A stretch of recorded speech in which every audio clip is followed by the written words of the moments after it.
இந்த ப்ளவுஸோட back patterns வந்து எப்படி நம்ம பேப்பர் பேட்டர்ன்ஸில் போடலாம் அப்படிங்கிறது தான் இந்த வீடியோஸ். ஸோ அதுக்குள்ளே ட்ரிக்ஸ் அண்ட் டிப்ஸ் எல்லாமே நான் வீடியோஸில் சொல்லியிருக்கேன். ஸோ நம்ம ஸ்டெப் பை ஸ்டெப்பாக நம்ம பேக் பேட்டர்ன்ஸ் எப்படி கொண்டு வரலாங்கிறத நான் ஃபுல்லாக சொல்லியிருக்கேன். ஸோ வாங்க வீடியோக்குள்ளே போகலாம். Hi guys, welcome to my channels. இப்போ நம்ம வந்து ஃபோட்டோவில் கொடுத்துருக்க பேக் பேட்டர்ன்ஸ் வந்து எப்படி வந்து ரெடி பண்ண போகிறோம் அப்படிங்கிறத நம்ம சொல்ல போகிறோம். இப்போ நான் ஷோல்டர் ஸ்டாப்பில் எப்படி எடுக்கணும்னு நான் ஆல்ரெடி சொல்லியிருப்பேன். போனில் வந்து 2ஆல் டிவைட் பண்ணி வர ஆன்சர் எடுத்துக்கணும். ஷோல்டர் ஸ்டாப் எடுத்துக்கிறேன், அதை வந்து ஸ்லாண்டிங்காக கோடு போட்டுக்கிறேன். இப்போ அதுக்கப்புறம் ஹார்ம் கோலுக்கு நமக்கு எந்தளவுக்கு மெஷர்மெண்ட் வேணுமோ அந்தளவுக்கு நம்ம டாட்டர்ஸ் வச்சுட்டு ஸ்ட்ரைட்டாக ஒரு கோடு போட்டு ஹார்ம் கோல் ரெடி பண்ணுறோம். ஸ்ட்ரைட்டாக கோடு போட்டு ஆர்ம் கோல் ரெடி ஆயிடுச்சு. அண்ட் தென் வந்து பெஸ்ட்டு சைஸை வந்து 4ஆல் டிவைட் பண்ணி வேறு ஆன்சரை நம்ம மார்க் பண்ணிடுறோம். அதுக்கப்புறம் ஆர்ம் கோல் டாட் வச்சு நம்ம கர்வ் போட்டுடுறோம்.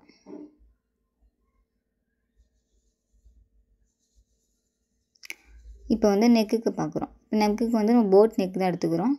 போட் நெக்கு 2.5 3.5க்குள்ளே அதுக்குள்ளே எந்த மெஷர்மெண்ட் வேணால் எடுத்துக்கலாம். நான் 2.5 எடுத்து ஸ்லாண்டிங்காக கோடு போட்டுடுறேன்.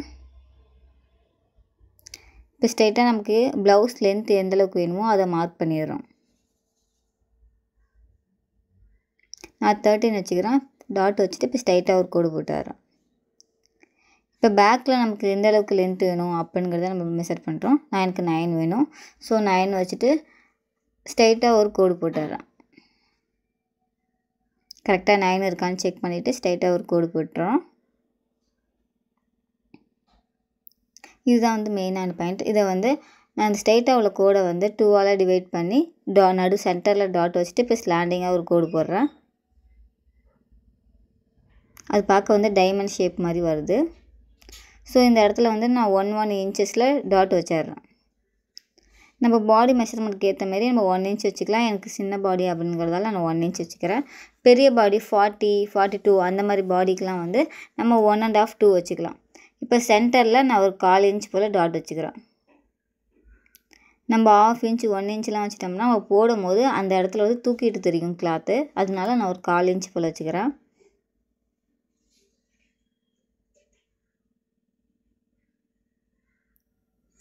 ஃபுல்லாக அது எல்லாமே அந்த டாட்டர் எல்லாமே கனெக்ட் பண்ணுறேன். லைட்டாக ஒரு ஆஃப் கர்வ் மாதிரி வரைகிறேன். இந்த சைட்லேயும் சென்டர் பாயிண்ட் மார்க் பண்ணல, மார்க் பண்ணிக்கிறோம். ஒரு 1/4 இன்ச் போல் டாட் வச்சுக்கிறேன் சென்டரில். வச்சு முடிச்சுட்டு நம்ம ஆப்போசிட்டில் என்ன பண்ணோமோ அதேமாரி ஒரு ஆஃப் கர்வ் மாதிரி வரைகிறோம்.